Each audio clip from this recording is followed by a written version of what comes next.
On Tuesday, the Tampa Bay Times released body camera footage of local police carrying out the arrest of Ron DeSantis considers to be a very dangerous criminal. Now, I'm going to first, ask these questions, and you can kind of, keep them in your head as you're watching the video. What unspeakable crime is this man guilty of? Is he guilty of murder? Guilty of armed robbery? Sorry. What kind of horrible crime will necessitate his arrest? Apparently, I guess you have a warrant? For what? I'm not sure. For voter stuff, man. For voters. It's what it is. I think the agents with FDLE talked to you last week about some voter fraud, voter stuff, when you weren't supposed to be voting, maybe. I didn't. So What are they talking about? that's man? what we're not the case agents, but what you got to do, they have reduced your bond quite a bit. It's 2 felony charges for voter fraud, but they've reduced it to $500 bonds. So it's $1,000 total. Oh my God, man! What? So, yes, sir. So unfortunately, right now we're gonna have to take you to jail. Wow, man! Why are they doing this to me? That's what you're getting. I didn't do nothing to nobody, man. Voter fraud. What is voter fraud? Voting when you're not supposed to, sir. Is what our understanding of the plan is. Because of your sex offender status, you're not supposed to be voting. They didn't. Nobody. What they got? I don't know this. Voter fraud. Let's walk over to my car, Why is okay? y'all doing this now and this happened years ago? I don't know. I have no idea, man. What is wrong with this state, man? What are you talking about? Voter fraud. Wow. Hey, way to get him, Ron. Way to get him. The streets are definitely safer now that a black man can't vote. Come on, man. Really? Give me a break. Now, let's get in more details. Now, the Tampa Bay Times writes this. The crackdown that you just saw was part of DeSantis' initiative to, quote-unquote, guarantee election integrity. Funny. So, basically what that is they've made up a bunch of conspiracy theories about voter fraud, right? And so then they pass laws to prevent people who had served their time, by the way, as this man had, who, yes, had committed a crime in his past. And they basically made it so that you could never vote. And then, by the way, as we'll get further into the story, they even didn't inform the people that they could no longer vote, thus entrapping them if they decide to ever try to vote again. So now, again, Republicans have been spreading these nonsense conspiracy theories about the 2020 election being stolen, even though I think Trump won Florida. And look, it resulted in 20 arrests. DeSantis back in August championed these. It's like, oh, we're going after the real fraud. Let me tell you what. Yeah, we're really taking on the fraud. We're making Florida a safer state. You will be insulated from the effects of a black man daring to go to the polls. Great. So look, again, Mr. Patterson, that's the man who was getting arrested. He voted even though he was on the sex offender registry for a previous crime. Okay, that's what happens.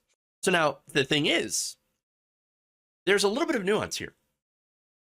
And so there's been a lot of confusion about this. So now Florida recently passed in 2018 Amendment 4. Amendment 4 was passed overwhelmingly by the people of Florida, the voters. And what it did is that it gave hundreds of thousands of people their voting rights back. These are people that were permanently disenfranchised by a prior conviction. So now there is some things that were not excused by this. Murder and sex offenses were not part of this. So technically, under that law, yeah, he is not able to vote. But did he know about that? Well, we'll get to that. Now, Republicans, by the way, watered down this thing that was approved by the voters. So they took this initiative and they said, we're going to make it even more restrictive.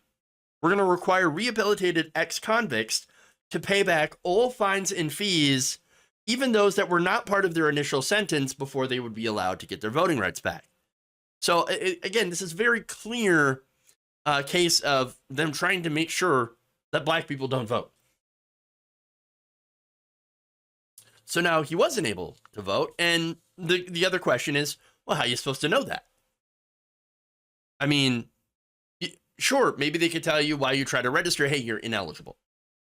But it turns out, no, there were multiple failures here. According to the Poynter Institute, the state of Florida has no easy way to felons to discern whether or not they still owe money, sometimes from cases decades ago, and the voter registration form doesn't say that those with murder or felony sex convictions are ineligible to automatically regain their voting rights. So then, basically, how are people supposed to know the rules if nobody writes what the rules are? Or at least makes them accessible easily for people. In fact, Nick Warren, an attorney at the American Civil Liberties Union of Florida, said this, quote, "The state is not adequately informing people of what the rules are. It's not right to set up this impossible to follow system and then trap people on the back end and threaten them with criminal charges," which is exactly what just happened here. But again, this is not, understand this is not an accident. Okay, this entire thing is by design. They have set up, in a lot of red states, a carceral state. And so what they do is that they start arresting people. You know, they pass ridiculous laws, they arrest people for them, and then tie their voting rights to whether or not they had been arrested in the first place. So if you do something like that, now remember, white people don't go to jail as much as black people do for the same crimes. White people are often let off without prison sentences, without jail sentences. Whereas black people are more disproportionately sentenced to harsher sentences that include prison time. I think that's very important to note. And by the way, I have a good example of that because I also have 4 more people that have been accused and charged of voter fraud in the same state. We'll get to that. Okay. But like I said, not an accident. And look, a lot of these 20 people that were arrested, they've got the same story. For example, Leo Grant Jr. is a 55-year-old Palm Beach County resident who talked to the Miami Herald Tampa Bay Times and said, quote, "I don't really understand. How did I commit fraud? I don't understand any of this stuff." Now, Governor Ron DeSantis, of course, he's blaming someone else, local county officials, saying, oh, it's their fault, arguing that it's their responsibility to ensure the voting rolls are accurate. But according to Florida's own laws, that's not true. There's a lot of state responsibility as well. It is a statewide system. State law spells out that the state's job is to verify voter eligibility for all Floridians, including felons, and that's under Florida Statute 98075, and it says, "Florida Department of State shall protect the integrity of the electoral process by ensuring the maintenance of accurate and current voter registration records. The law says that the state shall examine state and federal law enforcement and court records to identify registered voters who have been convicted of a felony and whose voting rights have not been restored." So there's that. When the state finds credible information about an ineligible voter, it would forward that, or it's supposed to the county election supervisor. Then it goes from the state's hands to the county officials who are supposed to remove said voter. County officials must then notify the voter and allow them to submit documentation to prove their eligibility. If they don't have it, obviously, that eligibility is revoked. In the recent arrest of people with felony records, the state often didn't notify county election supervisors for 1 to 2 years after the individuals had registered to vote. And in a lot of cases, they were told, oh, no, you're fine. You can go ahead and register. No, not a problem. For example, in Palm Beach County, the 3 people that were arrested had registered to vote from February of 2019 to April 2020, yet the state finally got around to notifying the county of their ineligibility in early 2022. Somebody's definitely dropping the ball here. Okay, and it's the state of Florida. It is the DeSantis regime. So there's that. And again, a lot of these people, yes, they had committed prior crimes. And does that mean that they deserve to have their entire, especially if they're rehabilitated? Because isn't that the whole point? It's supposed to be the whole point of having a carceral system. Go in, you basically serve your time, for the crime that you've committed, and then get rehabilitated, go back out, become a productive citizen. You should be able to get your right to vote back, right? No, apparently not. At least not in Florida. And not a lot of these red states, because guess what? This impacts mostly Black and brown people. But anyway, so you want to talk about this, right? Not, registering to vote and going to vote, even though you hadn't been told, or you had been told that you were more than able to register to vote and that it should be fine. And it turns out that's not the case. That's not voter fraud. No, you want to know what voter fraud is? Voter fraud is knowingly casting a single or multiple fraudulent ballots. That's what that is. And I've got a good example of that. 4 people from the retirement community, the Villages. They were arrested for voter fraud. Villages, quite well known as the very pro-Trump retirement community. So now the 4 people who happened to have been arrested were Joan Halstead, Charles Barnes, and Jay Ketchik, as well as John Ryder. Now, look, I'm going to ask you to guess. What do you think their party affiliation was?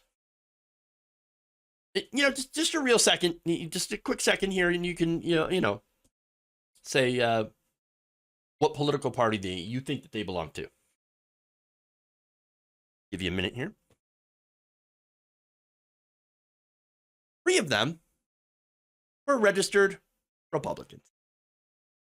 Because of course they were. Now, the last one, John Ryder, is unaffiliated with any party, and by the way, has pleaded not guilty. Interesting. Now, this is according to state records for 2020.